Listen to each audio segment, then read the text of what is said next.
तो आज हम लोग एक नया मॉड्यूल स्टार्ट कर रहे हैं, सर्च इंजन ऑप्टिमाइजेशन। जो मैंने इंट्रोडक्शन में बताया था कि हम लोग पहला मॉड्यूल है हमारा सर्च इंजन ऑप्टिमाइजेशन।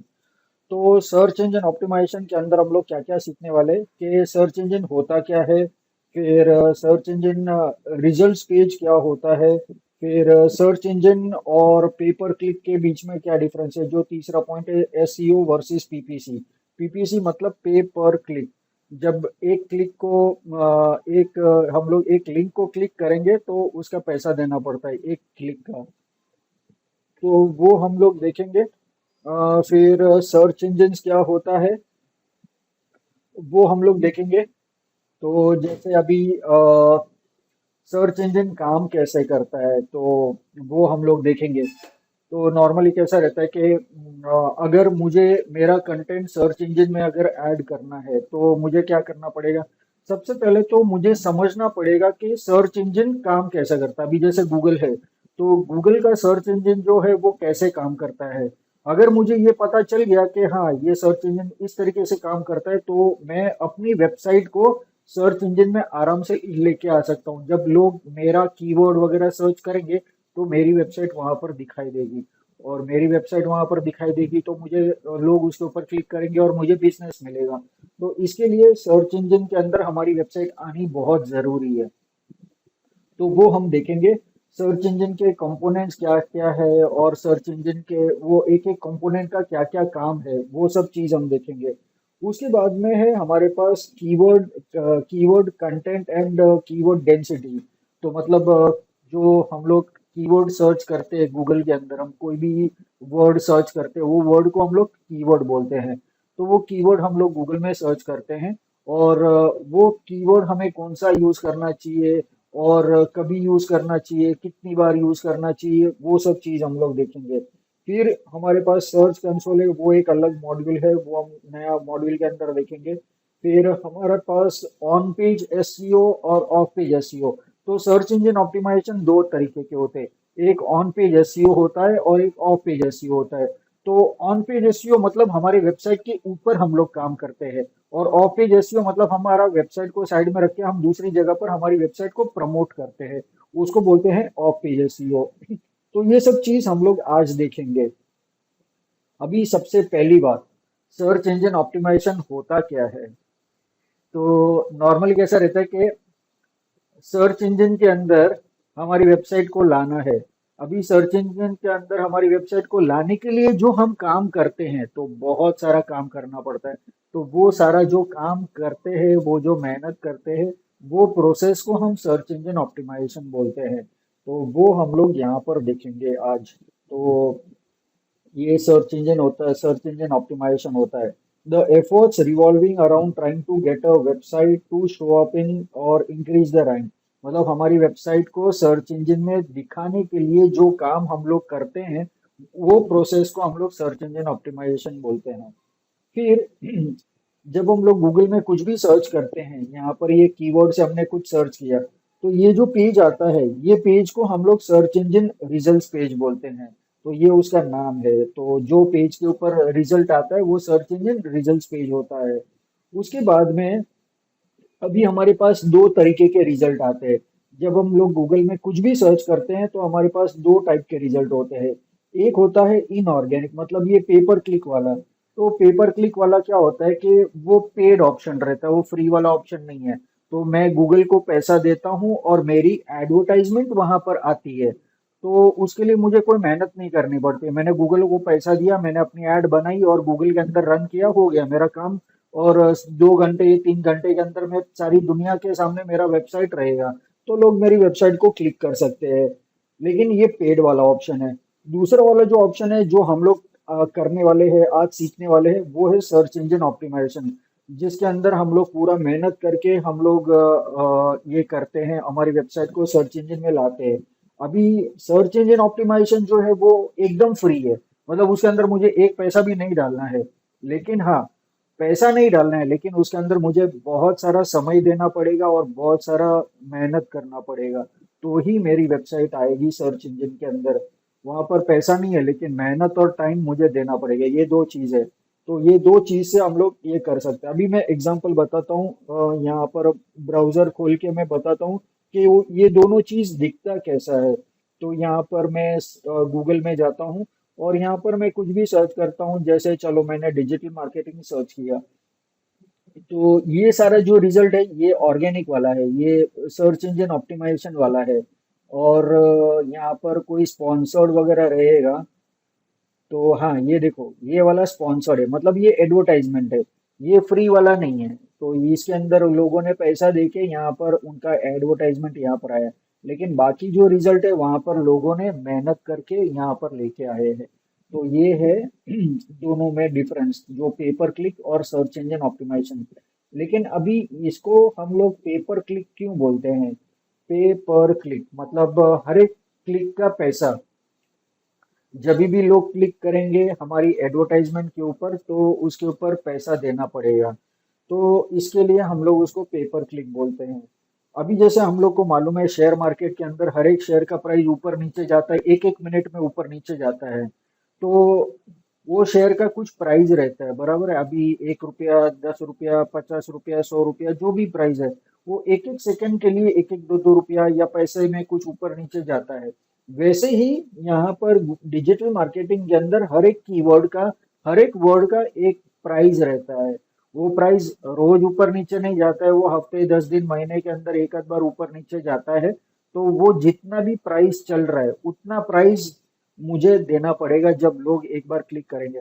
अभी मान लो कि डिजिटल मार्केटिंग मैंने सर्च किया, तो डिजिटल मार्केटिंग का 22 रुपया चल रहा है। तो अगर कोई मेरी एडवर्टाइजमेंट को क्लिक करेगा तो मेरे अकाउंट से 22 रुपया चला जाएगा, क्योंकि गूगल ने मेरी ऐड दिखाई है और लोगों ने उसके ऊपर क्लिक भी किया है। मतलब लोगों, गूगल ने मुझे रिजल्ट दिया है, तो कि लोग मेरी वेबसाइट के ऊपर आए, तो उसके लिए मुझे एक क्लिक का 20 रुपया देना पड़ेगा। ऐसा अगर 10 जन ने क्लिक किया तो 200 रुपया मेरे अकाउंट से एक दिन में निकल जाएगा। तो इसके लिए उसको हम लोग पेपर क्लिक बोलते हैं। अभी नेक्स्ट थिंग, सर्च इंजन। तो सर्च इंजन होता क्या है? तो सर्च इंजन एक सिस्टम है, एक सॉफ्टवेयर है, एक एप्लीकेशन बोल सकते हैं। और उसके अंदर जब भी हम लोग कुछ सर्च करते हैं तो उसके अंदर हमें हमारे हिसाब से हमें पूरे रिजल्ट्स मिलते हैं, उसके बारे में हम जो भी सर्च करें उसके बारे में इंफॉर्मेशन मिलेगा। ये है सर्च इंजन। और अभी ऐसे बहुत सारे सर्च इंजन है, जैसे गूगल है, याहू है, एमएसएन है, आस्क एओएल, बिंग है।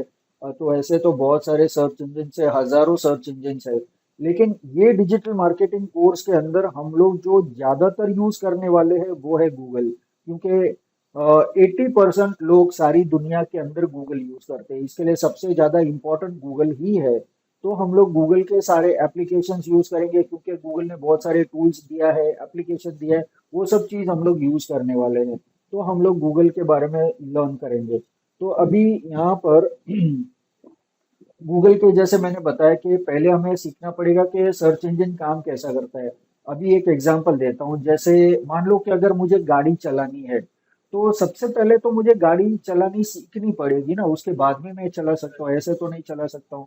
वैसे ही अगर मुझे मेरी वेबसाइट को सर्च इंजन में लानी है, तो मुझे पहले सर्च इंजन के बारे में पता करना होगा कि भाई वो कैसे काम करता है। अगर वो सब चीज मुझे पता चल गया तो ही मैं अपनी वेबसाइट को सर्च इंजन में ला सकता हूँ। तो इसके लिए हम लोग यहाँ पर देखेंगे कि सर्च इंजन काम कैसे करता है। तो अभी सबसे पहली बात, जब मैंने बताया कि सर्च इंजन के अंदर बहुत सारा रिजल्ट आता है जब हम कुछ सर्च करते हैं, तो अभी वो सब रिजल्ट कैसे आता है वो हम समझते हैं। सबसे पहले गूगल का पहला कंपोनेंट है स्पाइडर। तो ये स्पाइडर को हम लोग रोबोट बोलते हैं या बॉट बोलते हैं या क्रॉलर बोलते हैं, ऐसे बहुत सारे नाम है। हर एक सर्च इंजन के बॉट का अलग अलग नाम है। अभी जैसे गूगल के बॉट का नाम है गूगल बॉट, फिर एमएसएन का नाम है एमएसएन बॉट है, फिर याहू का याहू स्लर्प है। ऐसे बहुत सारे अलग अलग बॉट्स है। तो हम लोग मेन फोकस करते हैं गूगल के ऊपर, तो गूगल बॉट के बारे में बात करते हैं। तो बॉट बोलते हैं, रोबोट बोलते हैं, क्रॉलर बोलते हैं, तो ऐसे अलग अलग नाम है। तो अभी वो सब रिजल्ट कैसे आता है? तो ये जो स्पाइडर होता है वो सारी दुनिया के अंदर जितना भी इंटरनेट के ऊपर वेबसाइट है, वो सारे वेबसाइट के ऊपर से आज के दिन जो भी कंटेंट हुआ, वो अपलोड हुआ है, वो सारा डेटा कलेक्ट करेगा। वो डेटा कलेक्ट करेगा और उसके बाद में उसको इकट्ठा करके क्रॉलर के पास लेके आएगा। क्रॉलिंग प्रोसेस के अंदर क्या होता है, वो सभी वेबसाइट के अंदर जितना भी लिंक्स, अभी एक वेबसाइट के अंदर 50 लिंक हो सकता है, 100 लिंक हो सकता है, वो सारे लिंक्स जो है, अंदर का लिंक्स है, बाहर का लिंक्स है, वो सारे लिंक्स को कलेक्ट करता है। और वो कलेक्ट करने के बाद में उसके अंदर का जो कंटेंट है वो गूगल के साथ में मैच करता है। एक सेकंड।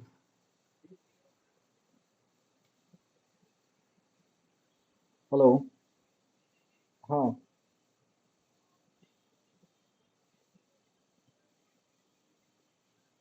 सर अभी मैं लेक्चर में हूँ, मैं रात को बताता हूँ आपको। ओके। या ओके। तो अभी वो जो क्रॉलिंग के अंदर आया है, तो वो क्रॉलिंग प्रोसेस के अंदर जितने भी लिंक्स का जो कंटेंट है, वो पूरा कंटेंट गूगल के डेटाबेस के अंदर, मतलब गूगल के अंदर ऑलरेडी जो जमा है कंटेंट, तो वो कंटेंट के साथ में मैच करेगा कि भाई ये कंटेंट हमारे डेटाबेस के अंदर ऑलरेडी है कि नहीं। तो अगर वो कंटेंट रहेगा डेटाबेस के अंदर तो गूगल को डुप्लीकेट कंटेंट नहीं चाहिए, तो मतलब ये बंदे ने कॉपी किया हुआ है, तो ये छोड़ देगा। क्योंकि गूगल को ओरिजिनल कंटेंट चाहिए। अगर मैं मेरी वेबसाइट के लिए कुछ कंटेंट लिखता हूँ तो वो ओरिजिनल होना चाहिए, मेरा खुद का होना चाहिए, कि किधर से मैं कॉपी करके मेरी वेबसाइट के अंदर कंटेंट नहीं डाल सकता हूँ। तो ये है वो ओरिजिनलिटी। तो क्रॉलिंग प्रोसेस के अंदर वो सारा चीज देखते हैं कि जितना भी ओरिजिनल कंटेंट है वो सारा कंटेंट लेके वो गूगल्स के डेटाबेस के अंदर ऐड करता है, तो वो सारी वेबसाइट सर्च इंजन में आएगी। जब लोग उनके कीवर्ड सर्च करेंगे तभी आएगी सर्च इंजन के अंदर। बाकी जिन लोग ने कॉपी करके ये किया हुआ है उनका वेबसाइट नहीं आएगा, उनका वेबसाइट कभी भी नहीं आएगा सर्च इंजन के अंदर। तो ये ऐसा है। अभी उसके बाद में जो डेटा कलेक्ट किया हुआ है और सर्च इंजन में ऐड करना है, वो एडिंग का जो प्रोसेस है उसका नाम है इंडेक्सिंग। वो मतलब वो जितने भी लिंक्स है कीवर्ड के साथ में जो मैच करते हैं, वो सारे लिंक्स को अरेंज करके डेटाबेस के अंदर स्टोर करते हैं। अभी वो किस तरीके से स्टोर करते हैं, जैसे हम लोग एक लाइब्रेरी है, हम लोग लाइब्रेरी में जाते तो हम लोग को बहुत सारी बुक्स दिखाई देती है, चाहे छोटी लाइब्रेरी हो या बड़ी लाइब्रेरी हो। बुक्स कैसे अरेंज की जाती है, जैसे अलग अलग सेक्शंस होते हैं, कैटेगरी होती है। जैसे यहाँ पर मैथ्स का बुक्स है, यहाँ पर साइंस का बुक्स है, यहाँ पर फिजिक्स का बुक्स है, वहाँ पर केमिस्ट्री का बुक्स है, वहाँ पर हिस्ट्री का बुक्स है। तो अलग अलग कैटेगरी के अंदर बुक्स को अरेंज किया जाता है। अगर मैं सारी बुक्स को मिक्स करके मैं किधर भी ऐड कर दूंगा तो हम लोग को बुक्स मिलेगी? नहीं मिलेगी। मिलेगी लेकिन बहुत टाइम लग जाएगा। जो चीज मुझे 5-10 मिनट में मिलनी चाहिए उसके लिए 5-10 दिन लग जाएंगे, तो उतना टाइम लगता है। लेकिन जब हम गूगल के अंदर हम लोग कुछ भी सर्च करते हैं यहाँ पर, तो ये देखो हमें कितनी देर के अंदर रिजल्ट मिलते हैं। ये देखो करोड़ों अरबों रिजल्ट हमको आधे सेकंड के अंदर रिजल्ट मिल जाता है। आधे सेकंड के अंदर इतने सारे रिजल्ट हमको यहाँ पर मिल जाते हैं। ये क्यों होता है? क्योंकि वो एक पर्टिकुलर ऑर्डर के अंदर ये स्टोर होता है। इसके लिए अगर मैं सर्च करूं कि भाई डिजिटल मार्केटिंग, तो डिजिटल मार्केटिंग के रिलेटेड जितनी भी वेबसाइट है वो एक सेक्शन में ऐड की जाती है। और वो अगर कोई सर्च करता है तो ये सारी वेबसाइट उठा के सीधा यहाँ पर डिस्प्ले कर जाता है। अगर मिक्स हुआ रहेगा तो कोई इधर से लिंक रहेगा, कोई उधर लिंक रहेगा, कोई उधर रहेगा, तो उसको निकालने के लिए, ढूंढने के लिए बहुत टाइम लग जाता है। अगर एक साथ में सब है तो सीधा उठा के यहाँ पर डिस्प्ले कर देंगे, ये सारे जितने भी लिंक्स है वो सारे यहाँ पर ये डिस्प्ले हो जाएंगे, तो आसान हो जाता है और टाइम भी कम लगता है। अभी ऐसा, ये तो एक ही कीवर्ड है, ऐसे तो करोड़ों अरबों कीवर्ड रहेंगे इंग्लिश लैंग्वेज के अंदर जो लोग सर्च करते रहेंगे। तो वो सारे कीवर्ड को सब अलग अलग सेक्शंस के अंदर एक साथ में उसको डिस्प्ले किया जाता है। अभी वो अरेंज कैसे किया जाता है, जितने भी वेबसाइट है उसको अरेंज कैसे किया जाता है, कि ये कीवर्ड मैं सर्च करूंगा तो ये वेबसाइट जो है वो सबसे बेस्ट सर्च इंजन ऑप्टिमाइजेशन किया हुआ है। इसके अंदर का जो कंटेंट है वो एकदम काम का कंटेंट है और एकदम मैचिंग कंटेंट है जो यूजर को काम में आएगा, तो वो वेबसाइट एकदम टॉप पर रहेगा।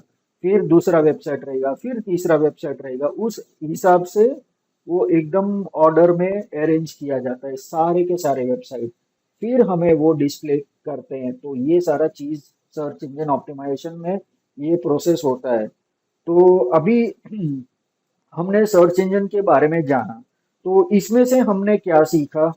इसके अंदर से हमने सीखा कि अगर मुझे मेरी वेबसाइट सर्च इंजन में लानी है तो सबसे पहले मेरी वेबसाइट के अंदर जो कंटेंट है वो एकदम ओरिजिनल होना चाहिए, किधर से कॉपी किया हुआ कंटेंट नहीं होना चाहिए, और पूरा का पूरा ओरिजिनल होना चाहिए, किधर भी मैच नहीं करना चाहिए, तभी मेरी वेबसाइट सर्च इंजन में आएगी। और उसके अंदर वैसे बहुत सारे फैक्टर है, वो आगे हम लोग देखेंगे। यहाँ पर सबसे इम्पोर्टेंट है कि मेरा कंटेंट ओरिजिनल होना चाहिए, ये हमने यहाँ से सीखा। और किस टाइप का कंटेंट कलेक्ट करता है ये स्पाइडर्स और क्रॉलिंग प्रोसेस के अंदर, कौन सा टाइप का कंटेंट उठाते हैं वेबसाइट से। टेक्स्ट कंटेंट हो सकता है, फिर इमेजेस हो सकता है, वीडियोस हो सकता है, मेरा फेसबुक का पोस्ट होता है, मेरा इंस्टाग्राम का पोस्ट होता है, मेरा फेसबुक इंस्टाग्राम का रील्स है, ट्विटर का ट्वीट्स है, यूट्यूब का वीडियोस है। जो भी सारी दुनिया यूजर नेम और पासवर्ड के बिना देख सकती है, मतलब पब्लिक डोमेन के अंदर जो पब्लिक देख सकती है, वो सारा कंटेंट इकट्ठा की जाती है। ऐसा नहीं कि सिर्फ वेबसाइट का कंटेंट दिखाई देता है, कोई भी जगह से कोई भी वेबसाइट हो, चाहे वो सोशल मीडिया वेबसाइट हो या मेरी वेबसाइट हो या मेरा यूट्यूब चैनल हो, कुछ भी हो, सब डेटा इकट्ठा होता है। और वो डेटा सब स्टोर होता है मेरे नाम से, मेरे कीवर्ड के साथ में। तो उस हिसाब से ये सारा कंटेंट यहाँ पर स्टोर होता है। तो इस तरीके से ये सर्च इंजन काम करता है। और ये जो ऐड होता है ना, इसके लिए हमारी वेबसाइट वहां पर दिखाई देती है, और ये सारी दूसरी जो वेबसाइट दिखाई दे रही है वो ऐसे ये प्रोसेस से गुजर के हमारी वेबसाइट सर्च इंजन में आती है। अभी गूगल इसके अंदर साइट ऐड नहीं करती है, ना ही मैं ऐड करता हूँ। वो रोबोट जो है वो कंटेंट कलेक्ट करके गूगल के डेटाबेस के साथ में मैच करके ओरिजिनल है कि नहीं, फिर बाद में वो हमारी वेबसाइट के अंदर, हमारे गूगल के डेटाबेस के अंदर ऐड करेगी। और फिर जब लोग कीवर्ड सर्च करेंगे तो मेरी वेबसाइट आएगी। तो मतलब ऐसा नहीं है कि भाई गूगल किसी का भी वेबसाइट डाल देगा, ऐसा नहीं। ये सब ऑटोमेटिक प्रोसेस है, गूगल के हाथ में भी कुछ नहीं। अभी उन लोग ने प्रोग्राम ही इस तरीके से किया है कि भाई मैन्युअली कोई ऐड नहीं कर सकता है, कोई जानबूझ के ऊपर नहीं आ सकते। हाँ, पैसा दिया तो बात अलग है कि ऊपर एडवर्टाइजमेंट आएगा, लेकिन वो कभी कब तक आएगा, जब तक मैं पैसा खर्चता रहूंगा तब तक मेरा ऐड आता रहेगा। जिस दिन मैंने पैसा देना बंद कर दिया मेरा ऐड बंद हो जाएगा, तो फिर फायदा नहीं ना। लेकिन बाकी सारा जो रिजल्ट है एसईओ के थ्रू हमने किया है, वो सारा हमेशा रहेगा, तो लॉन्ग टर्म रहेगा। तो इसके लिए, और वो भी फ्री में, तो फिर वही बेटर है ना। तो वही करना चाहिए हमें। फिर अभी जो मैंने बताया कि हमारे सर्च इंजन ऑप्टिमाइजेशन के अंदर दो मेथड है, एक ऑन पेज ऑप्टिमाइजेशन और एक ऑफ पेज ऑप्टिमाइजेशन। तो अभी ऑन पेज ऑप्टिमाइजेशन के अंदर हम लोग क्या क्या करते हैं ताकि मेरी वेबसाइट सर्च इंजन फ्रेंडली बने, ताकि मेरी वेबसाइट सर्च इंजन के अंदर आ सके। तो ये सारा चीज करने से मेरी वेबसाइट सर्च इंजन में आएगी। लेकिन अभी ये सारा चीज क्या है वो हम लोग देखेंगे। अभी यहाँ पर टाइटल टैग्स है, डिस्क्रिप्शन है, यूआरएल है, तो ये सब के साथ में मुझे क्या करना है। तो इसके पहले मैं एक थोड़ा नोटपैड के अंदर समझाता हूँ कि ये सब चीज क्या है।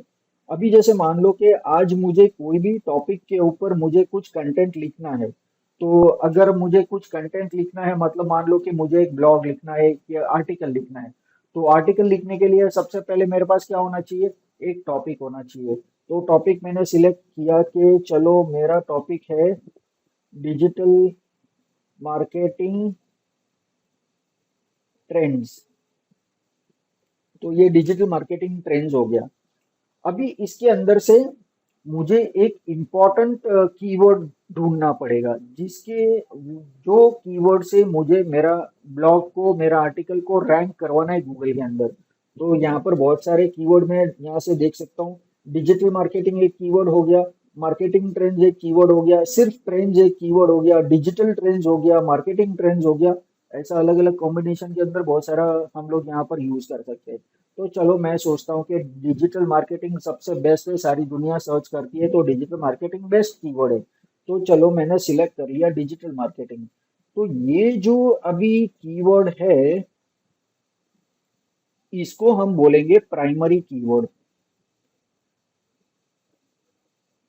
अभी प्राइमरी कीवर्ड का मतलब क्या होता है कि जो टॉपिक के इर्द गिर्द जो घूमता है कीवर्ड, जिसके ऊपर पूरा कंटेंट लिखा गया है, और वो कीवर्ड से मुझे जब लोग सर्च करेंगे तो मेरा आर्टिकल आना चाहिए, तो उसको बोलते हैं प्राइमरी कीवर्ड।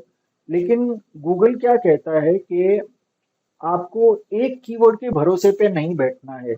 आपको कम से कम 3-4 कीवर्ड को यूज करना चाहिए या 4-5 कीवर्ड को यूज करना चाहिए। अभी आपका आर्टिकल कितना बड़ा है ना, उस हिसाब से आपको यूज करना चाहिए। अगर मान लो 1000 वर्ड का है या 2000 वर्ड का है, 5000 वर्ड का है, तो आपको 8-10 कीवर्ड यूज करने पड़ेंगे। अगर छोटा है, मान लो कि 300-400 वर्ड का कीवर्ड है, तो एक 4-5 कीवर्ड ठीक रहेगा। तो एक सपोर्टिंग होगा कि भाई अगर एक कीवर्ड से अगर मेरा आर्टिकल सर्च इंजन में नहीं आता है, तो दूसरे कीवर्ड से डेफिनेटली आएगा। तो इसलिए वो उसको सपोर्टिंग कीवर्ड्स बोलते हैं, और वो सपोर्टिंग कीवर्ड्स को हम लोग यहाँ पर बोलते हैं सेकेंडरी कीवर्ड्स। एक होता है प्राइमरी कीवर्ड्स और एक होता है सेकेंडरी कीवर्ड्स। तो वो सेकेंडरी कीवर्ड्स मुझे यहाँ पर ऐड करने हैं, सेकेंडरी कीवर्ड्स। तो सेकेंडरी कीवर्ड्स क्या होते हैं? जो डिजिटल मार्केटिंग के रिलेटेड कीवर्ड्स। अभी डिजिटल मार्केटिंग के अंदर तो बहुत सारे कीवर्ड्स है उसके रिलेटेड। जैसे मैं बोलूंगा सर्च इंजन ऑप्टिमाइजेशन है, सर्च इंजन मार्केटिंग है, सोशल मीडिया मार्केटिंग है, ईमेल मार्केटिंग है, मोबाइल मार्केटिंग है, ऐसा बहुत सारा ये है। तो ये सारा जो कीवर्ड्स है वो मैं यहाँ पर यूज करूंगा। तो 4-5 कीवर्ड मैं सिलेक्ट कर लूंगा और वो ये मैं यहाँ पर भी यूज करूंगा और मैं अपने आर्टिकल के अंदर ऐड करूंगा। तो ये हो गया मेरा सेकेंडरी कीवर्ड्स। और फिर तीसरा होता है लंबा सेंटेंस, जो हम लोग टाइप करके हम लोग सर्च करते हैं। अभी जैसे मान लो कि मुझे डिजिटल मार्केटिंग कोर्स मुझे करना है, तो हम लोग गूगल में क्या सर्च करेंगे? मैं गूगल में ये तो सर्च नहीं करूंगा कि डिजिटल मार्केटिंग कोर्सेज, ये मैं सर्च नहीं करूंगा। अभी मैं रहता हूँ खारघर में, और अगर मुझे इंस्टीट्यूट दिखाया अंधेरी में, तो मैं खारघर से अंधेरी तो नहीं जाऊंगा। एक एक दुनिया का एक कोना और दूसरा दुनिया का दूसरा कोना, तो जाने आने के लिए 2.5-3 घंटा लग जाएगा, आने के लिए 2.5-3 घंटा लग जाएगा। तो मैं 5 घंटा में वेस्ट नहीं करूंगा। तो मैं क्या सर्च करूंगा?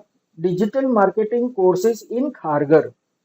तो खारघर के अंदर जितने इंस्टीट्यूट है वो मुझे दिखाई देंगे उसके अंदर, और फिर मैं उसको सिलेक्ट करूंगा। उसको हम लोग बोलते हैं फ्रेजेस। और फ्रेजेस जो है उससे मेरा कंटेंट को सर्च इंजन में लाना बहुत ही आसान है। ये प्राइमरी कीवर्ड और सेकेंडरी कीवर्ड से भी बेटर है फ्रेजेस। उसके रीजन क्योंकि सब लोग यही चीज सर्च करने वाले हैं। जैसे या तो सर्च करेंगे digital marketing courses near me, तो ये सर्च करेंगे तो जितने भी मेरे आजू बाजू में जितने भी है वो ऑटोमेटिकली वहां पर दिखाई देंगे। तो मैं वहां पर जा सकता हूँ। तो फ्रेजेस से ये फायदा होता है। तो वो गारंटेड ये होता है, तो उसको बोलते हैं हम फ्रेजेस। अभी यहाँ पर फ्रेजेस हम लोग ज्यादातर इम्पोर्टेंट क्यों है, उसका रीजन है। चलो अगर मैंने डिजिटल मार्केटिंग कोर्सेस मैंने सिलेक्ट किया, institutes for digital marketing courses, मुझे डिजिटल मार्केटिंग कोर्स करना है, तो मैं सर्च करूंगा institute for digital marketing courses. तो वो सारी दुनिया का भी दिखा सकता है, सारे मुंबई का भी दिखा सकता है, सारे नवी मुंबई का भी दिखा सकता है, किधर का भी दिखा सकता है। तो मेरा कंपटीशन वो सारे जितने भी इंस्टीट्यूट दिखा रहे हैं उसके साथ में कंपटीशन होगा। तो वो हजारों भी हो सकते हैं, लाखों भी हो सकते हैं। तो मेरा कंपटीशन बहुत बढ़ जाएगा। तो प्राइमरी कीवर्ड से मुझे बहुत मेहनत करना पड़ेगा, और मेहनत करने के बाद में भी कोई गारंटी नहीं है कि मेरा वहां पर वेबसाइट आए। तो इसके लिए मैं थोड़ा नैरो डाउन करूंगा, थोड़ा और ड्रिल डाउन करूंगा, थोड़ा नैरो डाउन करूंगा। तो मैं क्या करूंगा? Digital marketing courses in Navi Mumbai या digital marketing courses in Kharghar, वो एक स्पेसिफिक हो गया। अभी मान लो कि मेरा इंस्टीट्यूट खारघर में है, तो मैं यूज करूंगा digital marketing courses in Kharghar. अभी मेरा कंपटीशन कितने लोगों के साथ में है? सिर्फ 40-50 इंस्टीट्यूट जो खारघर में रहेंगे, 40-50 तो रहेंगे भी नहीं, मान लो एक एक 15-20 रहेंगे, तो वो 15-20 के साथ में ही मेरा कंपटीशन है। तो जितना कंपटीशन कम रहेगा उतने जीतने के चांसेस ज्यादा रहेंगे। तो पूरी दुनिया से लड़ने से बेटर है 15-20 लोगों से लड़ो, तो शायद जीतने के चांसेस बढ़ जाते हैं। तो इसके लिए मैं फ्रेजेस को ज्यादा यूज करूंगा मेरे कंटेंट के अंदर, तो मेरा आर्टिकल एकदम परफेक्ट हो जाएगा। अभी ये जो कीवर्ड्स है, ये कीवर्ड्स को मुझे अपने ऑन पेज एसईओ में सब जगह पर यूज करना है। जो प्राइमरी कीवर्ड है वो सब जगह पर मुझे यूज करना है। कहाँ पर यूज करना है? सबसे पहला आता है टाइटल टैग। तो ये टाइटल टैग क्या है? जब मैं सर्च इंजन में कुछ भी सर्च करता हूँ, तो ये जो ब्लू कलर का जो है, अभी जैसे ये ऑर्गेनिक रिजल्ट है यहाँ पर, तो ये जो ब्लू कलर का है इसको हम लोग टाइटल बोलते हैं। तो ये वही टाइटल है जो यहाँ पर, ये जो टाइटल है वो, तो ये टाइटल के अंदर मेरा कीवर्ड होना चाहिए। अभी जैसे यहाँ पर मैंने डिजिटल मार्केटिंग सर्च किया, तो जितने लोगों ने डिजिटल मार्केटिंग अपने टाइटल में यूज किया है उसका वेबसाइट यहाँ पर आया। अभी ये देखो, यहाँ पर ये कीवर्ड के अंदर यहाँ पर डिजिटल मार्केटिंग लिखा हुआ है। यहाँ पर भी देखो, ये टाइटल के अंदर भी डिजिटल मार्केटिंग लिखा हुआ है, तो यहाँ पर भी डिजिटल मार्केटिंग लिखा हुआ है। यहाँ पर भी डिजिटल मार्केटिंग है, यहाँ पर भी डिजिटल मार्केटिंग है, यहाँ पर भी डिजिटल मार्केटिंग है, यहाँ पर भी डिजिटल मार्केटिंग है। तो ये एक कंडीशन है, वो कंडीशन फुलफिल होगा, ये कंडीशन मैच होगा तो ही मेरी वेबसाइट आएगी। तो ये पहला कंडीशन मैच हो गया, तो इसके लिए ये सारी वेबसाइट यहाँ पर आ रही है। अभी दूसरा कंडीशन क्या है? दूसरा कंडीशन है डिस्क्रिप्शन। तो डिस्क्रिप्शन क्या होता है? ये जो टाइटल है उसके नीचे ये जो है ना, इसको हम लोग डिस्क्रिप्शन बोलते हैं। ये डिस्क्रिप्शन एक छोटा सा 2 लाइन का डिस्क्रिप्शन होता है जो बताता है कि इसके अंदर क्या है। तो यहाँ पर ये सारा डिस्क्रिप्शन है। तो ये डिस्क्रिप्शन के अंदर भी हमारा प्राइमरी कीवर्ड होना चाहिए। तो ये देखो, यहाँ पर डिजिटल मार्केटिंग है, यहाँ पर डिजिटल मार्केटिंग है, यहाँ पर भी डिजिटल मार्केटिंग है, यहाँ पर भी डिजिटल मार्केटिंग है, यहाँ पर भी डिजिटल मार्केटिंग है, यहाँ पर भी डिजिटल मार्केटिंग है। देखो, यहाँ पर सब जगह पर डिजिटल मार्केटिंग रहेगा। अभी यहाँ पर मार्केटिंग है, तो दोनों में से एक रहेगा तो भी चलेगा, ऐसा कुछ इश्यू नहीं है। क्योंकि ये तो वैसे भी स्पॉन्सर्ड ऐड है, उसको हम लोग कंसिडर नहीं करते, हम ऑर्गेनिक है उसको ही कंसिडर करते हैं। देखो, यहाँ पर भी डिजिटल मार्केटिंग है, ये है यहाँ पर, फिर यहाँ पर भी है, फिर यहाँ पर भी है, यहाँ पर भी है। कोई भी रिजल्ट उठा के देख लो, सब जगह पर वो रहेगा ही रहेगा। तो ये दूसरा कंडीशन है। तो ये दूसरा कंडीशन भी मैच करना चाहिए। जब पूरा सर्कल का कंडीशन सब मैच होगा तब जाके मेरा वेबसाइट सर्च इंजन फ्रेंडली होगा। तो ये दूसरा कंडीशन मैच हो गया, तो मेरा वेबसाइट यहाँ पर आ रहा है। अभी तीसरा कंडीशन क्या है? यूआरएल के अंदर भी आपका कीवर्ड होना चाहिए। तो अभी यूआरएल चलो चेक करते हैं। तो इसको मैंने ओपन किया, ये वेबसाइट को मैंने ओपन किया, तो एक 3-4 वेबसाइट ओपन कर लेते हैं। ये दूसरा है, ये तीसरा है, ये चौथा है। कोई भी वेबसाइट उठा के देख लेते हैं। अभी यहाँ पर देखो, ये यूआरएल है, ये देखो यूआरएल के अंदर भी डिजिटल मार्केटिंग है, बराबर है। ये दूसरा देखो, ये दूसरे के अंदर भी यहाँ पर डिजिटल मार्केटिंग है। अभी इन लोग ने 2 बार यूज किया है तो ये और अच्छा है, तो ये 2 बार डिजिटल मार्केटिंग यहाँ पर आ गया। अभी तीसरा देखते हैं। चलो, तीसरे में भी डिजिटल मार्केटिंग आ गया, तो ये भी कंडीशन मैच हो गया। यहाँ पर इसका तो नाम ही डिजिटल मार्केटिंग डोमेन है, तो डिजिटल मार्केटिंग इंस्टीट्यूट है, तो इसका डिजिटल मार्केटिंग यूआरएल में डिजिटल मार्केटिंग भी है, तो ये बेस्ट हो गया। तो इस तरीके से देखा तो ये अपना तीसरा कंडीशन भी मैच हो गया, सब जगह पे डिजिटल मार्केटिंग है, यूआरएल में भी डिजिटल मार्केटिंग अपना प्राइमरी कीवर्ड है। अभी यहाँ पर चौथा कंडीशन क्या है? Site navigation. मतलब ये जो वेबसाइट के अंदर जो लिंक्स है ना, वो लिंक के अंदर किधर तो भी डिजिटल मार्केटिंग होना चाहिए। मतलब नेविगेशन मतलब एक लिंक जो, जिसको क्लिक करने से हमारी वेबसाइट के दूसरे पेज के ऊपर लेके जाते हैं, तो वो, जिसको जैसे नेविगेशन, नेविगेटर को हम लोग क्या बोलते हैं? सारथी बोलते हैं ना, तो जो लेके जाता है वो कीवर्ड होना चाहिए। अभी यहाँ पर जैसे मैं कोर्सेस में सर्च करता हूँ, तो कोर्सेस में चलो देखते हैं। तो ये देखो, कोर्सेस के अंदर, हाँ ये देखो, ये लिंक के अंदर डिजिटल मार्केटिंग है। अभी ये लिंक को मैं क्लिक करूंगा तो वो उसका पेज खोलेगा। तो वो एक लिंक था, वो लिंक के ऊपर क्लिक किया तो वो साइट नेविगेशन था। तो वैसा यहाँ पर लिंक्स रहना चाहिए जो हमें एक पेज से दूसरे पेज के ऊपर लेके जाए, तो उसको हम साइट नेविगेशन बोलते हैं। तो वो भी हमारा कंडीशन मैच हो गया, साइट नेविगेशन। अभी ये जो साइट मैप और रोबोट डॉट टेक्स्ट फाइल हम लोग लास्ट में करेंगे, क्योंकि ये दोनों अलग टाइप के फाइल है। तो अभी उसके बाद में इमेजेस। अभी इमेजेस के अंदर भी हमारा प्राइमरी कीवर्ड होना चाहिए। लेकिन हम बोलेंगे कि भाई इमेजेस के अंदर हम लोग अपना प्राइमरी कीवर्ड कैसे ऐड करेंगे? तो क्या इमेज के ऊपर हम लोग लिखेंगे तो इमेज बिगड़ जाएगा, तो अच्छा नहीं लगेगा। तो वैसा नहीं करना है। इमेज का जो नाम होता है वो नाम के अंदर फोकस कीवर्ड होना चाहिए। अभी जैसे मैं एग्जांपल बताता हूँ, मेरी वेबसाइट के अंदर मैंने जो भी इमेजेस मैंने यूज किए हैं, अभी जैसे यहाँ पर मैं सर्च करता हूँ इमेजेस, ट्रेनिंग के अंदर इमेजेस, तो ये ऑल इमेजेस। तो ये जो इमेजेस है, इसके अंदर देखो, ये इसके अंदर किधर भी कुछ आड़ा टेढ़ा नाम नहीं है, जैसे 123.jpg और abc.123 जेपीजी, ऐसा कुछ नहीं है। हर एक इमेज का एक प्रॉपर नाम है जिसके लिए वो इमेज दिखाई देता है। अभी जैसे यहाँ पर 21 डेज है, तो ये पहला इमेज है 21 डेज के रिलेटेड। तो यहाँ पर 21 डेज का ये पोस्टर है, तो इसके लिए वो 21 डेज उसका नाम दिया है। अभी ये एफिलिएट मार्केटिंग का इमेज है, इसके लिए उसको एफिलिएट मार्केटिंग का हमने ये दिया हुआ है। फिर ये तीसरा इमेज है यहाँ पर। तीसरा इमेज कौन सा है? आर्टिफिशियल इंटेलिजेंस का, तो यहाँ पर एआई नाम दिया हुआ है। फिर यहाँ पर आर्टिफिशियल इंटेलिजेंस इन मार्केटिंग, तो उसके रिलेटेड इमेज है, तो वो हमने दिया है। यहाँ पर एप्स ऑफ दी डकेड, तो यहाँ पर ये दोनों ऐप है, इसके लिए यहाँ पर उसके उसके हिसाब से नाम दिया है।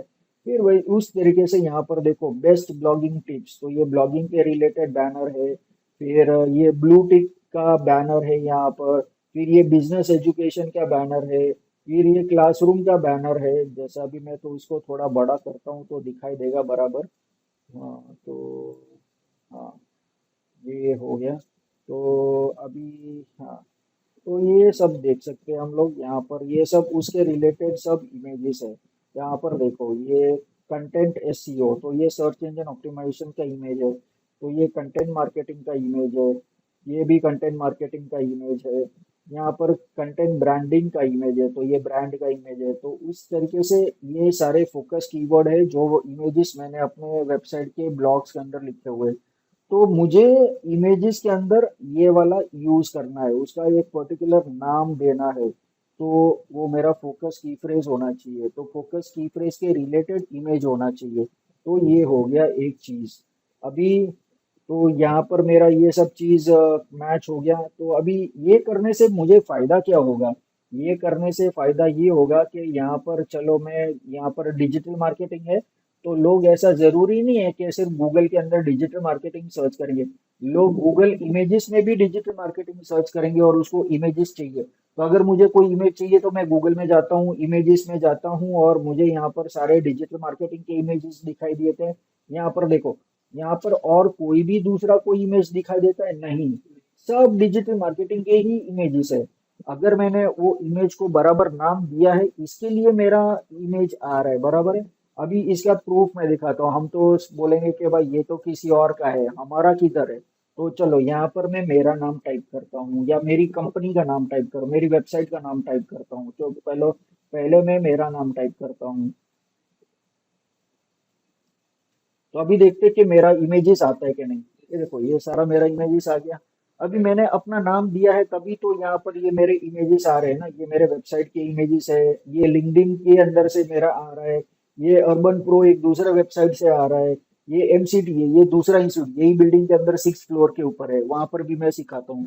हाँ, एमसीटी है। हाँ, तो वो एमसीटी के इंस्टीट्यूट का जो वेबसाइट है, उसके अंदर भी एज अ ट्रेनर मेरा इमेज है, तो मैं ट्रेनर के अंदर मेरा फोटो है। तो फिर दूसरा, ये मेरा फेसबुक के अंदर से मेरा फोटो आ रहा है। ये लिंक्डइन के अंदर से मेरा फोटो आ रहा है। फिर दूसरा किधर से आ रहा है? ये ट्विटर में से आ रहा है, ये इंस्टाग्राम में से आ रहा है, ये भी इंस्टाग्राम से आ रहा है, ये मैजिक पिन से आ रहा है, ये फेसबुक से आ रहा है, ये इंस्टाग्राम से आ रहा है, ये लिंक्डइन से आ रहा है। ये सारे के सारे मेरे इमेजेस है, सभी सभी जो भी जितने भी दिखाई देते हैं, ये सारे मेरे हैं। तो ये देखो, ये सब Instagram, LinkedIn, magic pin, LinkedIn वगैरह, ये यूट्यूब से आ रहा है डिजिटल मार्केटिंग।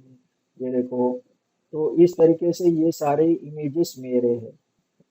तो अगर मैंने वो इमेजेस बराबर किए तो ही आया है ना, नहीं तो नहीं आएगा ना। तो इसके लिए हमें वो इमेजेस यूज करने चाहिए। तो इसका फायदा होता है, ये गारंटी है कि अगर हम लोग ने सब कुछ बराबर फॉलो किया तो हमें रिजल्ट मिलना ही है। तो वैसा है। तो ये हो गया हमारा इमेजेस का बात।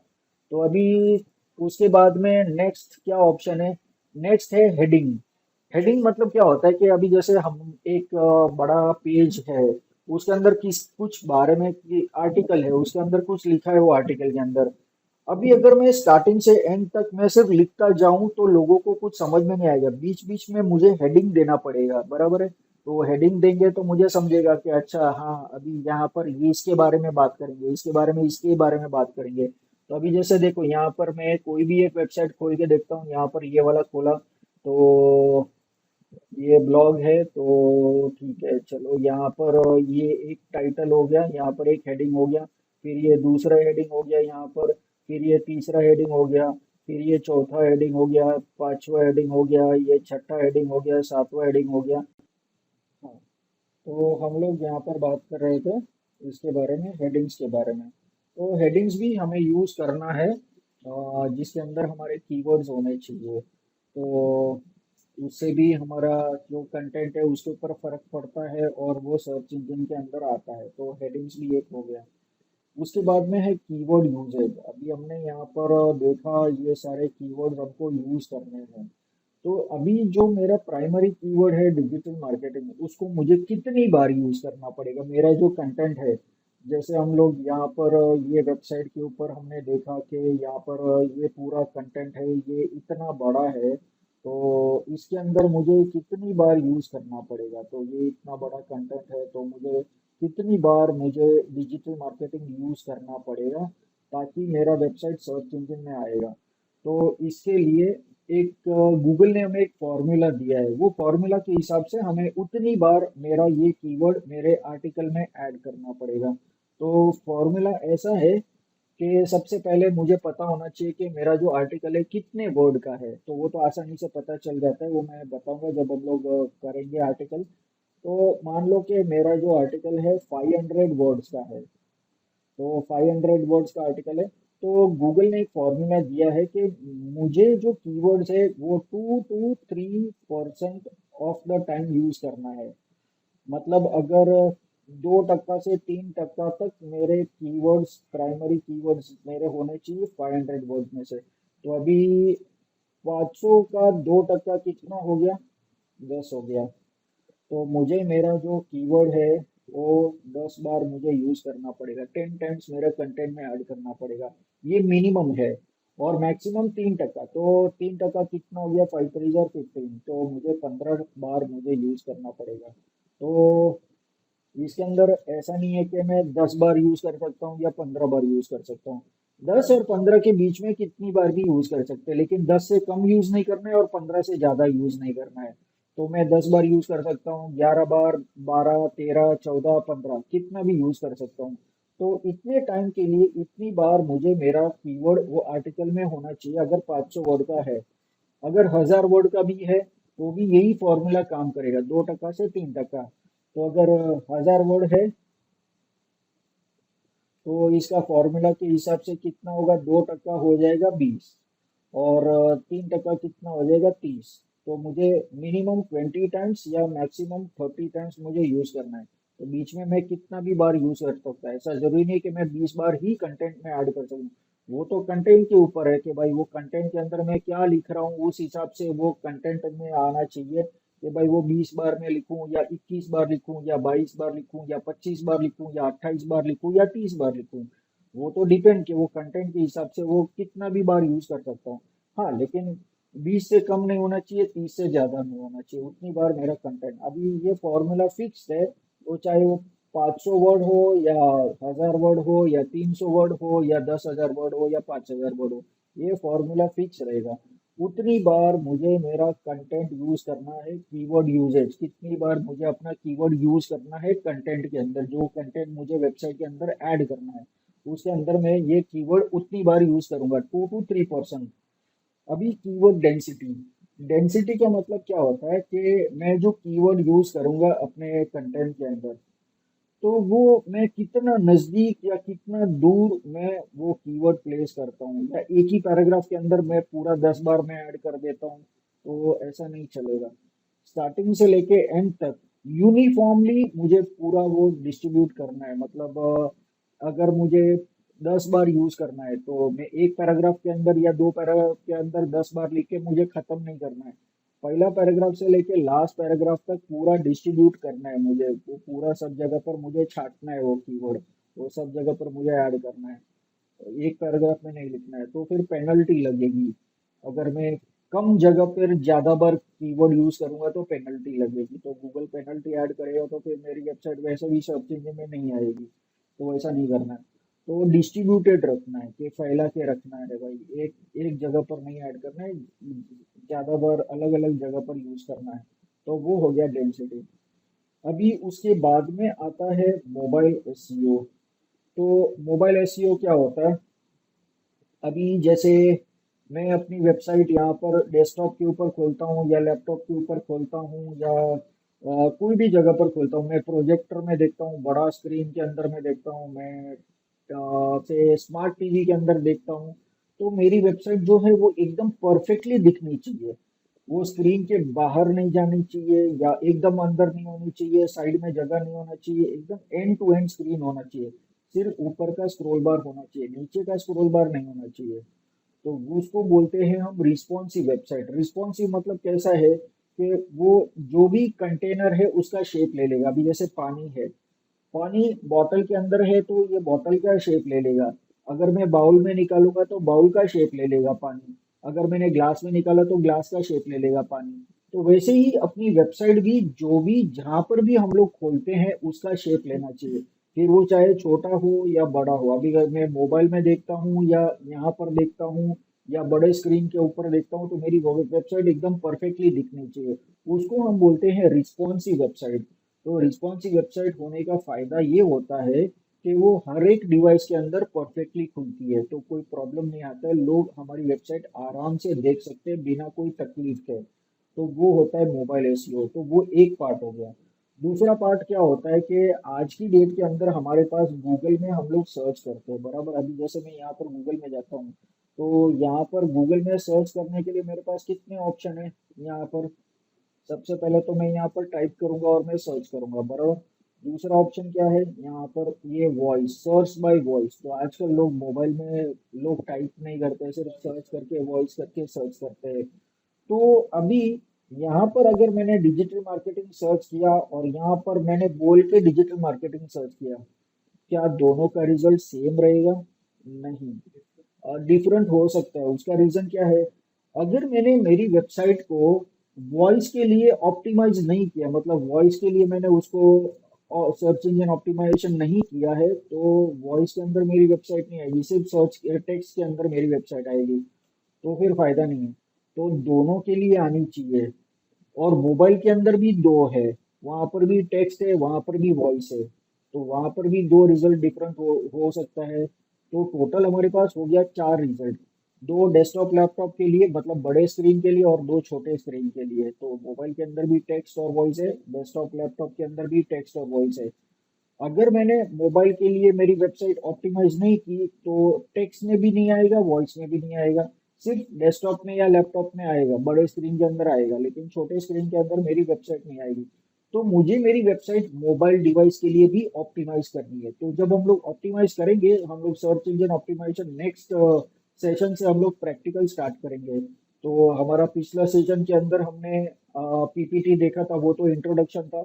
आज हम लोग सर्च इंजन देख रहे हैं तो उसका पीपीटी पहले हमने, जैसे मैंने बोला कि पहले हमें सब कुछ सीखना पड़ेगा, उसके बाद में ही हम लोग चला सकते हैं। तो वैसे आज हम लोग सर्च इंजन ऑप्टिमाइजेशन सीख रहे हैं कि ये सारा फैक्टर है, ये इस तरीके से हम लोग सर्च इंजन ऑप्टिमाइजेशन करते हैं।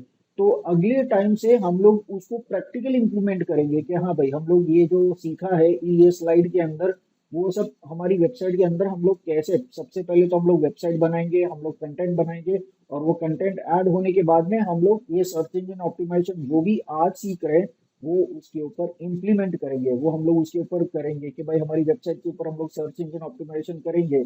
जैसे टाइटल के अंदर हमारा कीवर्ड है, डिस्क्रिप्शन के अंदर हमारा कीवर्ड है, फिर यूआरएल के अंदर हमारा कीवर्ड है, इमेज के अंदर है, सब जगह पर हेडिंग में है, कीवर्ड डेंसिटी कितना यूज करना है, वो सब कुछ हम लोग प्रैक्टिकली करेंगे। तो वो सब चीज हम लोग करेंगे। तो ये सब चीज हम लोग करने वाले हैं। तो इसके लिए अभी यहाँ पर, हाँ, तो ये सब चीज हम लोग करने वाले, तो वो टाइम पर हम लोग देखेंगे कि मोबाइल के लिए भी कैसे कर सकते हैं। तो उसके अंदर हम लोग इम्प्लीमेंट करेंगे कि भाई मोबाइल के लिए हम लोग कैसे करें। हमने वेबसाइट के लिए तो किया, अभी मोबाइल के लिए एक ही पेज के ऊपर हम लोग दो बार एसईओ कैसे कर सकते हैं, तो वो तो नहीं कर सकते। तो उसके लिए हमारे पास कुछ ऑप्शंस है, वो हम लोग इम्प्लीमेंट करेंगे। तो वो हमारा जो है, जो वेबसाइट है, वो मोबाइल के लिए भी ऑप्टिमाइज हो जाएगा। मतलब एक, जैसे हम लोग मोबाइल के अंदर कैसे हम लोग कोई ऐप इंस्टॉल करते हैं प्ले स्टोर से डाउनलोड करके, वैसे ही हमारे वेबसाइट के अंदर जो हम लोग वर्डप्रेस सीखने वाले हैं, वो वर्डप्रेस के अंदर हम लोग कुछ प्लगइन्स इंस्टॉल करेंगे, मतलब एक छोटा सा सॉफ्टवेयर बोलते हैं या आप ऐप बोल लो, वैसा ही होता है जो इंस्टॉल होता है। तो वो वेबसाइट के अंदर इंस्टॉल करेंगे जिसको हम बोलते हैं वॉइस कीमा।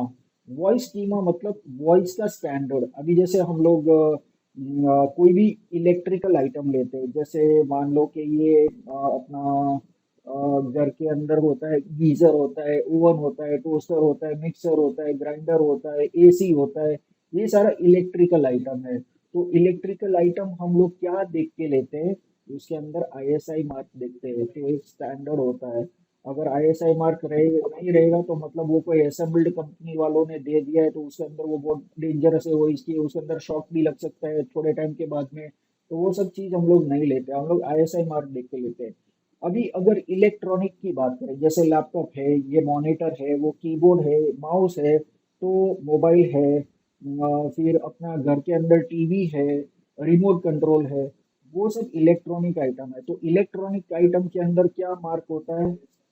नहीं, उसके अंदर होता है वो इलेक्ट्रॉनिक, इलेक्ट्रिकल के लिए हो गया, इलेक्ट्रॉनिक के लिए सीई। हाँ, ये देखो यहाँ पर सीई करके रहता है, ये वाला जो मार्क है, ये मार्क सब जगह पर रहेगा।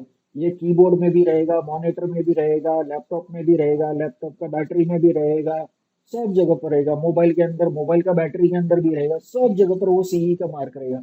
तो मतलब वो स्टैंडर्ड है, हाँ, इसके ऊपर हम लोग भरोसा कर सकते हैं कि भाई ये स्टैंडर्ड प्रोडक्ट है।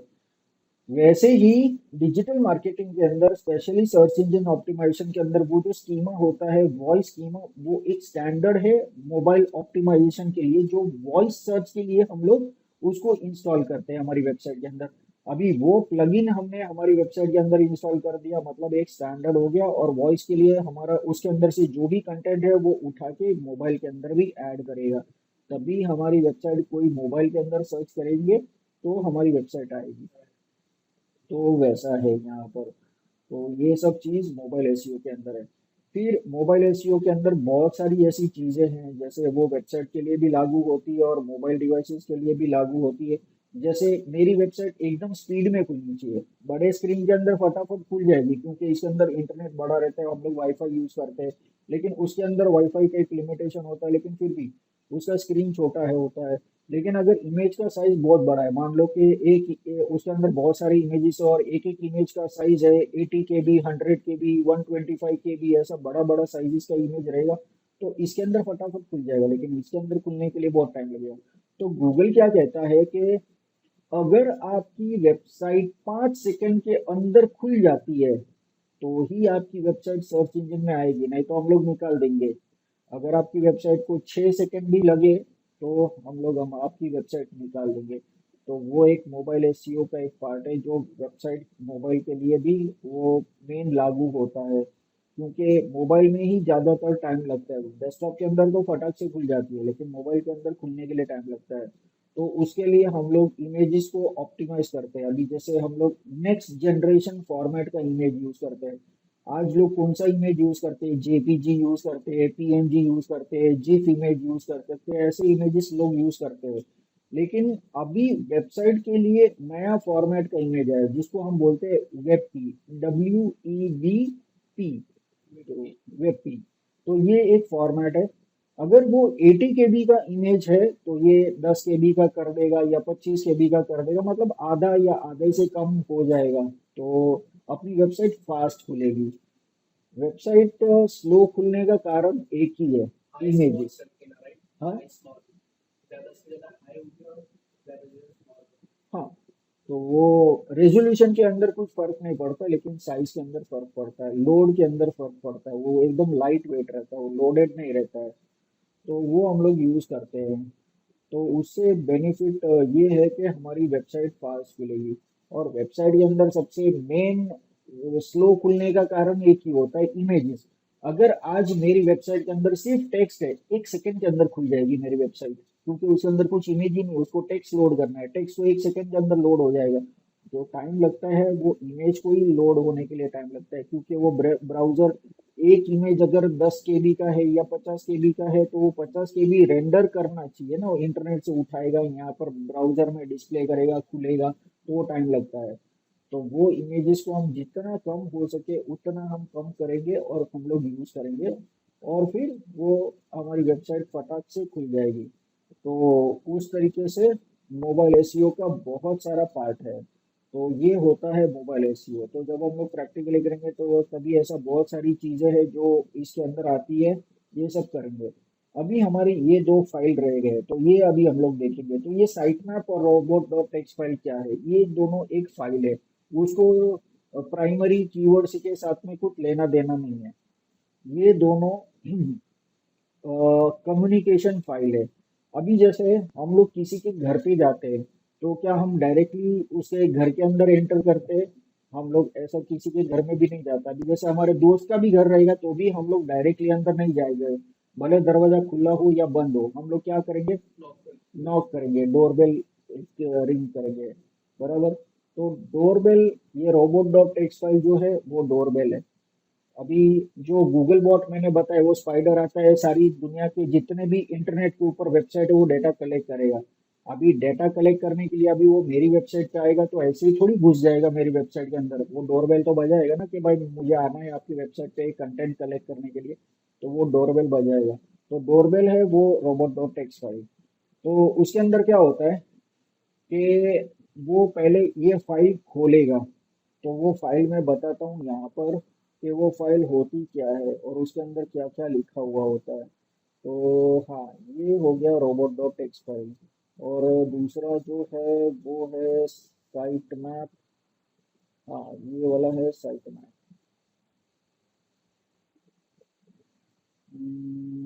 चलो ये भी खोल लेते हैं। हाँ, तो सबसे पहला होता है रोबोट डॉट टेक्स्ट फाइल। तो इसको बंद करता हूँ। हाँ, तो अभी बेल बजाएगा। बेल बजाएगा मतलब वो मेरे सर्वर में से वो ये फाइल ढूंढेगा। उसका, वो रोबोट है बराबर, तो वो रोबोट क्या करेगा? अपना खुद का फाइल ढूंढेगा। तो वो फाइल ढूंढेगा और फिर ये इंस्ट्रक्शन पढ़ेगा। मतलब अगर उसको परमिशन ये फाइल के अंदर लिखा है तो ही वो अंदर आ सकते हैं। मतलब वहां पर कोई दरवाजा खोलने के लिए बैठा नहीं है, वो ऑटोमेटिक होता है। वो ये फाइल के अंदर से उसको पता चलेगा कि अंदर जाना है कि नहीं जाना है। तो ये पहला, ये फाइल ओपन करके रीड करेगा। पहला ये यूजर एजेंट स्टार। अभी स्टार मतलब सारे के सारे सर्च इंजन के लिए। तो कोई भी सर्च इंजन मेरी वेबसाइट पे आकर कंटेंट कलेक्ट कर सकता है। अगर मैं चाहता हूँ कि मेरा जो कंटेंट है मेरी वेबसाइट के ऊपर सिर्फ गूगल का ही बॉट आना चाहिए, दूसरे कोई सर्च इंजन, फालतू सर्च इंजन मेरे वेबसाइट पे नहीं आना चाहिए, तो मैं यहाँ पर लिखूंगा यूजर। यस। हेलो, या कैन यू हियर मी?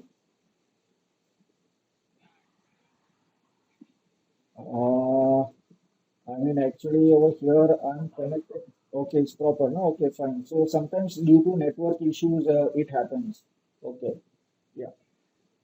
तो यहाँ पर अगर मुझे गूगल बॉट, गूगल को ही मुझे एंटर करवाना है, तो यहाँ पर मैं स्टार को निकाल के वहां पर मैं लिखूंगा यूजर एजेंट गूगल बॉट। तो सिर्फ गूगल बॉट आएगा और वो देखेगा कि यहाँ पर मेरा नाम है, तो मैं अंदर जा सकता हूँ। अगर स्टार है तो कोई भी सर्च इंजन आके वहां पर रीड करेगा, हाँ मैं भी अंदर जा सकता हूँ। तो कोई भी सर्च इंजन मेरी वेबसाइट के अंदर आकर कंटेंट कलेक्ट कर सकता है, जो इंस्ट्रक्शन दिया है उस हिसाब से। तो इंस्ट्रक्शन क्या है वो दूसरी लाइन पढ़ेगा। अलाउ स्लैश फॉरवर्ड स्लैश का मतलब होम डायरेक्टरी, जहां पर मेरी वेबसाइट की सारी फाइल्स, इमेजेस, सब कुछ है, वो यहाँ पर स्टोर किया गया है। तो वो वहां से सारा कंटेंट ले सकता है। लेकिन फिर बाद में वो तीसरा लाइन पड़ेगा, डिस अलाउ ये पर्टिकुलर डायरेक्टरी।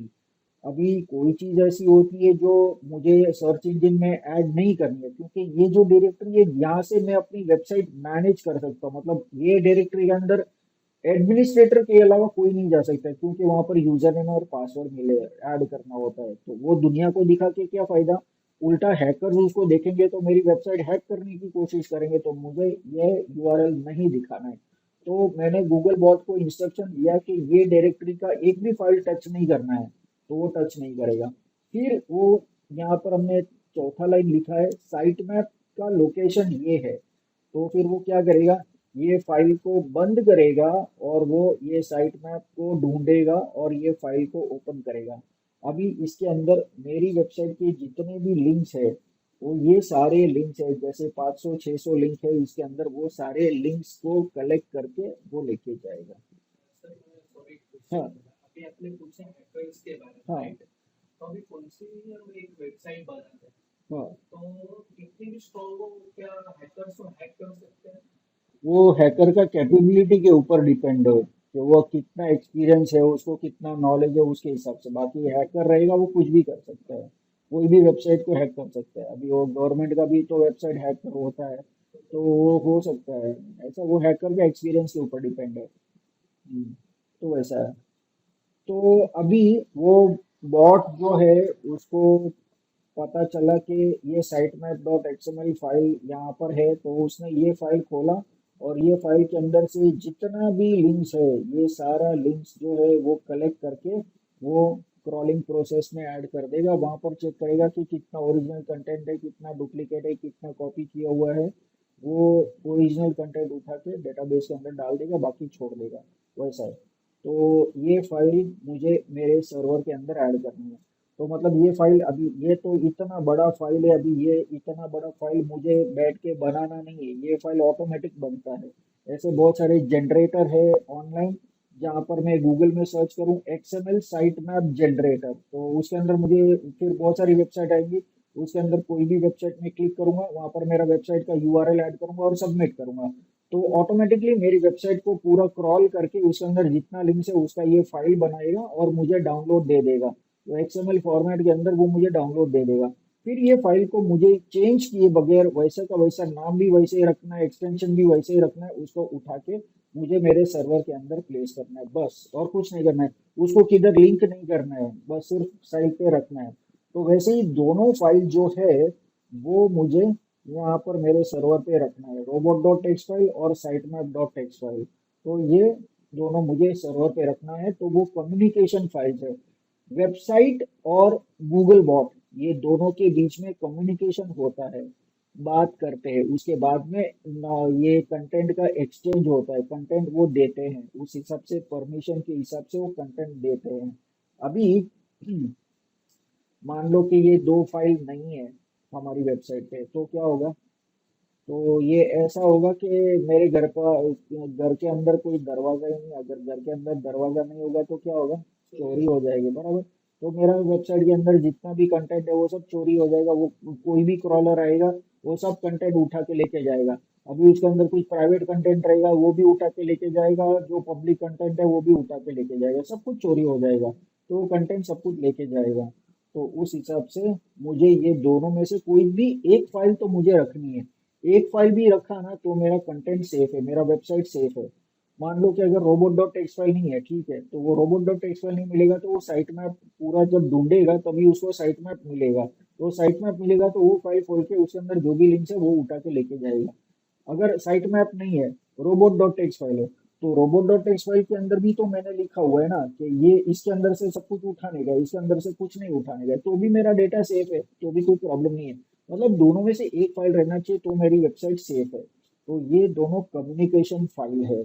तो ये हमारा ऑन पेज एसईओ है। तो ये ऑन पेज एसईओ इस तरीके से होता है। अभी ऑन पेज एसईओ को कोई फिक्स टाइम नहीं है। हम लोग आज एसईओ करेंगे तो शायद 15 दिन में भी हो सकता है, 3 महीना भी लग सकता है, 8 महीना भी लग सकता है, 1 साल भी लग सकता है, 2 साल भी लग सकता है, 5 साल भी लग सकता है, या तो कभी भी नहीं हो सकता है।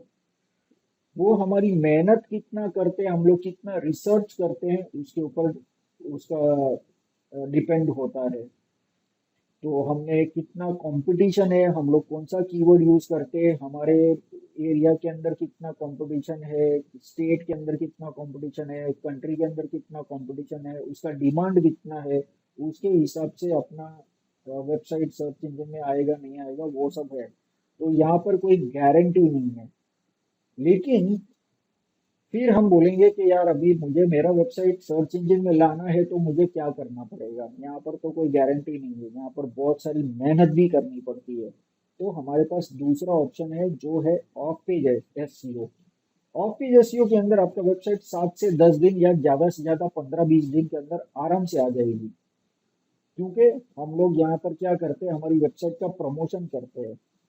बहुत सारी डायरेक्टरी के अंदर सबमिट करता है। अभी जैसे कितनी सारी डायरेक्टरीज है, जैसे जस्ट डायल है, फिर येलो पेजेस है, एक्सपोर्टर्स इंडिया है, ट्रेड इंडिया है, इंडिया मार्ट है।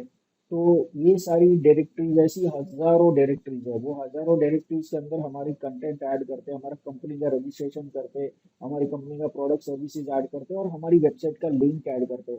ऑफ पेज एसईओ के अंदर सबसे इंपॉर्टेंट क्या है कि मेरी वेबसाइट का लिंक वहां पर होना जरूरी है। अगर मेरी वेबसाइट का लिंक नहीं है तो हम लोग उसको ऑफ पेज एसईओ करेंगे ही नहीं, क्योंकि अगर मैं अपनी वेबसाइट का प्रमोशन करता हूँ और मैंने एड्रेस ही नहीं दिया है तो फिर लोग आएंगे कहाँ पर। तो इसके लिए लिंक देना बहुत जरूरी है। तो बहुत सारी सबमिशन हम लोग करेंगे डायरेक्टरी के अंदर। फिर सर्च इंजन के अंदर भी सबमिट करेंगे। तो ऐसे बहुत सारे सर्च इंजन है, गूगल वगैरह तो सब ऑटोमेटिक है, फुली ऑटोमेटिक है, तो उसके अंदर मुझे सबमिट करने की जरूरत नहीं पड़ती, वो ऑटोमेटिक हो जाता है। हाँ, लेकिन गूगल के अंदर भी ऑप्शन है, अगर मैन्युअली सबमिट करना है तो वो ऑप्शन भी है, वैसे फुली ऑटोमेटिक है वो। लेकिन ऐसे बहुत सारे सर्च इंजन है जहाँ पर मुझे मैन्युअली सबमिट करना पड़ता है। तो ऐसे मतलब एक एक जगह पे मुझे जाके ऐड नहीं करना पड़ता है। ऐसे ही सर्विस प्रोवाइडर है, जैसे एक वेबसाइट है जो मुझे सर्विस देती है कि आपकी वेबसाइट में 500 सर्च इंजन के अंदर ऐड कर दूंगा, या 1000 सर्च इंजन के अंदर मैं आपका कंटेंट ऐड कर दूंगा। तो ऐसी बहुत सारी वेबसाइट है, तो उसका सर्विस लेके हम लोग यूज कर सकते हैं। हमारा जो भी कंटेंट है, जैसे टाइटल है, डिस्क्रिप्शन है, इमेज है, लोगो है और हमारी वेबसाइट का लिंक है, वो सारा सभी सर्च इंजन के अंदर हमारा कंटेंट पहुंच जाएगा।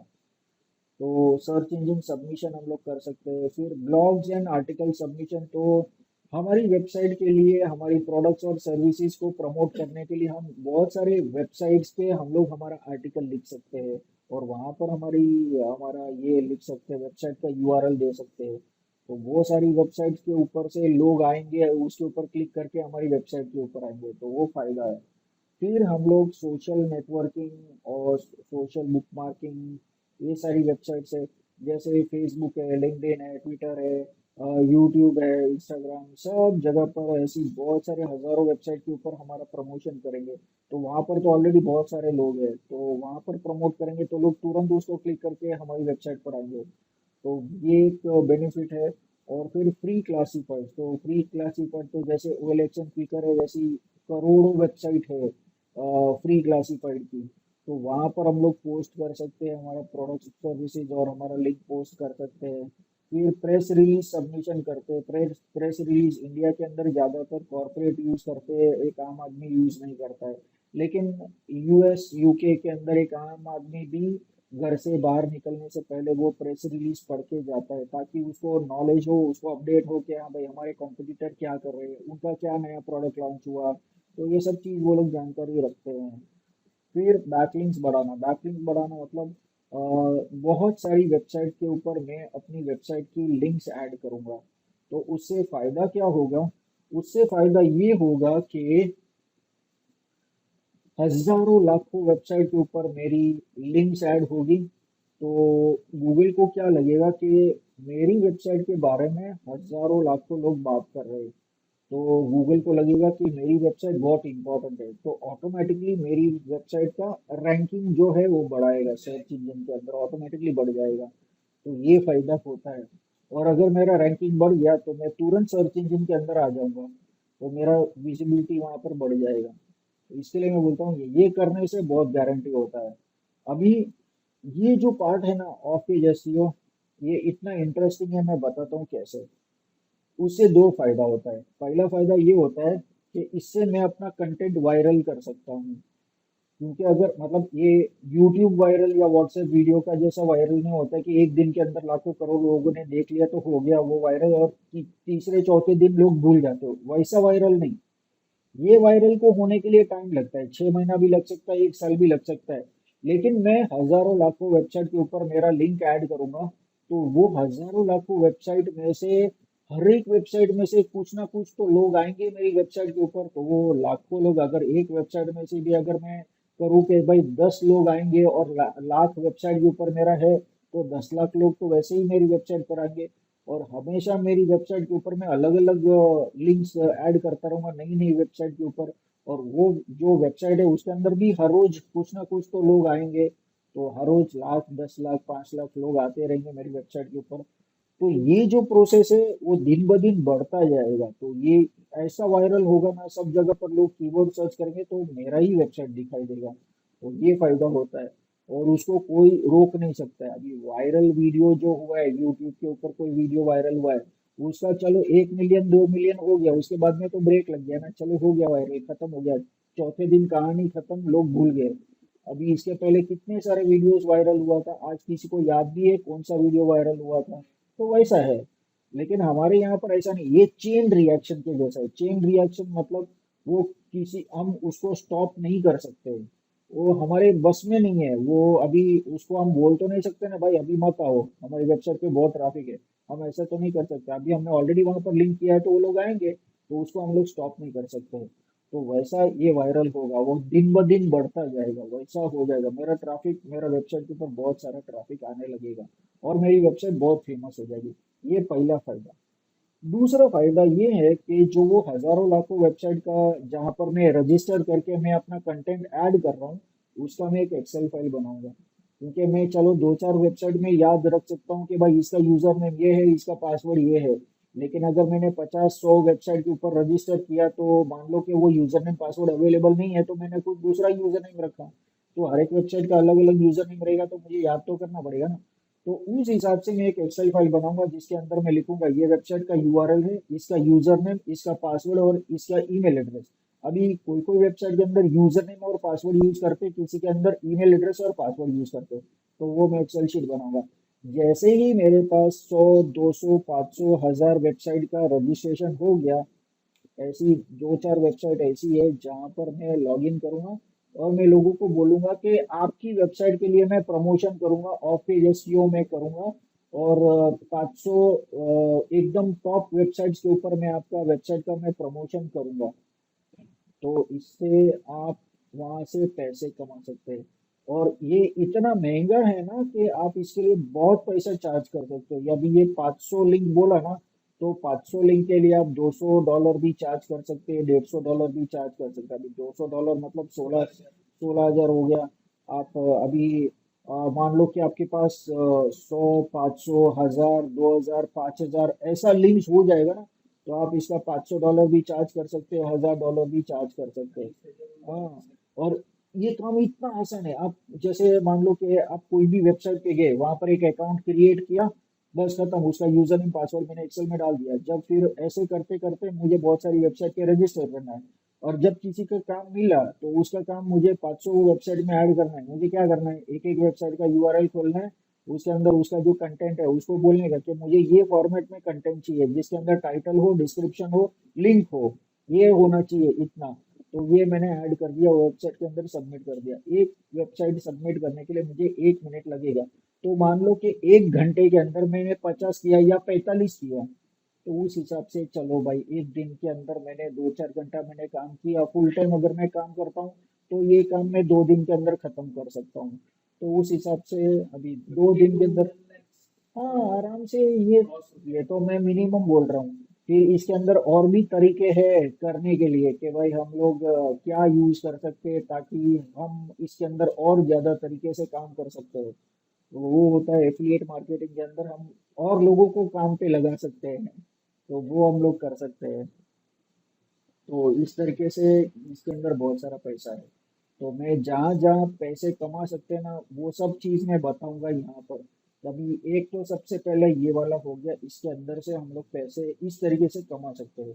मैं हर एक वेबसाइट के ऊपर जाऊंगा, जब हम लोग प्रैक्टिकली करेंगे ना तभी मैं बताऊंगा कि इसको कैसे करना है। उसका मैंने एक्सेल शीट भी बना के रखा हुआ है, तो वो भी मैं आपको दिखाऊंगा कि हाँ इस तरीके से मैंने बना के रखा हुआ है, तो आप इस तरीके से आप भी बना सकते हो, तो आपको आसान पड़ेगा। और फिर उसके अंदर सब ऐड करते जाना, और फिर उसके ऊपर से क्लिक किया, वेबसाइट खुल गया और लॉगिन हो गया। अभी तो browser login password, user name password save करके रखता है, तो मुझे लिखने का भी जरूरत नहीं, मैं सीधा वहां पर लॉगिन कर दिया तो ऑटोमेटिक लॉगिन हो जाता है। अभी मेरा ब्राउजर के अंदर कम से कम 800 900 पासवर्ड सेव्ड है, तो मुझे कोई भी वेबसाइट के अंदर लॉगिन करने का जरूरत नहीं, ऑटोमेटिक लॉगिन होता है। तो वैसा है। तो वो भी फायदा है। तो मुझे टाइम तो मेरा पूरा बच जाएगा। तो ये सब चीज कर सकते हैं। और इसके अंदर ऑफिस एसईओ है ना, सब लोग को करना है, क्योंकि सब लोग को मालूम है ये बहुत इंपॉर्टेंट है। क्योंकि गारंटीड मेरा वेबसाइट सर्च इंजन में आएगा और मुझे बहुत सारा ट्रैफिक मिलने वाला है। ज्यादा ट्रैफिक मिलेगा तो पैसा भी ज्यादा मिलेगा, क्योंकि उसका प्रोडक्ट और सर्विसेज बिक रहा है, तो वो फायदा होगा कि भाई उसके वेबसाइट के ऊपर 1 लाख लोग आएंगे तो कम से कम 500 लोग तो कुछ खरीदेंगे, 1 लाख में से 500 लोग तो कुछ खरीदेंगे, तो वो हिसाब से ये ऑफिस जैसी ये बहुत इंपॉर्टेंट है।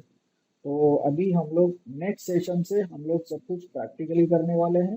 तो मैं आपके लिए भी लॉगिन वगैरह बनाऊंगा, जिसके अंदर आप वेबसाइट वगैरह सब बना सकते हैं घर पे। तो यहाँ पर मैं आपको सिखाऊंगा और घर पे आप प्रैक्टिस कर सकते हैं। तो लाइसेंस वर्जन मैं आपको दूंगा, मेरे सर्वर के ऊपर आपका लॉगिन डिटेल्स में बना के दूंगा, तो आप प्रैक्टिस वगैरह कर सकते हैं। हाँ, लाइसेंस मतलब फ्री वाला वर्डप्रेस करेंगे ना, तो उसके अंदर आप प्लगइन्स इंस्टॉल नहीं कर सकते, आप थीम्स इंस्टॉल नहीं कर सकते, आप सिर्फ कंटेंट वगैरह बना सकते हैं, लेकिन उसके अंदर मुझे जैसा चाहिए, मुझे सर्च इंजन ऑप्टिमाइजेशन में उसके ऊपर नहीं कर सकता हूँ। तो वो सारा प्लगइन्स वगैरह मैं इंस्टॉल नहीं कर सकता हूँ, तो वो सारा थोड़ा लिमिटेशन है, इसके लिए वो करना थोड़ा डिफिकल्ट है। इसके लिए मेरा खुद का ट्रेनिंग सर्वर है और उसके ऊपर मेरी वेबसाइट है, और वो वेबसाइट के अंदर ही मैं सारे स्टूडेंट्स का यूजर नेम मैं क्रिएट करके देता हूँ। तो वैसा ये है यहाँ पर। तो नेक्स्ट सेशन से हम लोग सब कुछ प्रैक्टिकली करेंगे। तो आज फ्राइडे है, तो अपना नेक्स्ट सेशन कभी है? वेनसडे को है ना? हाँ, वेनसडे को। तो वेनसडे से हम लोग प्रैक्टिकल स्टार्ट करेंगे। ठीक है, तो बाकी का हम लोग नेक्स्ट सेशन के अंदर करेंगे, प्रैक्टिकल स्टार्ट करेंगे। तो आज के लिए अगर आपको कोई क्वेश्चन पूछना है तो आप पूछ सकते हैं। Vaibhav, you have any questions to ask, you can ask.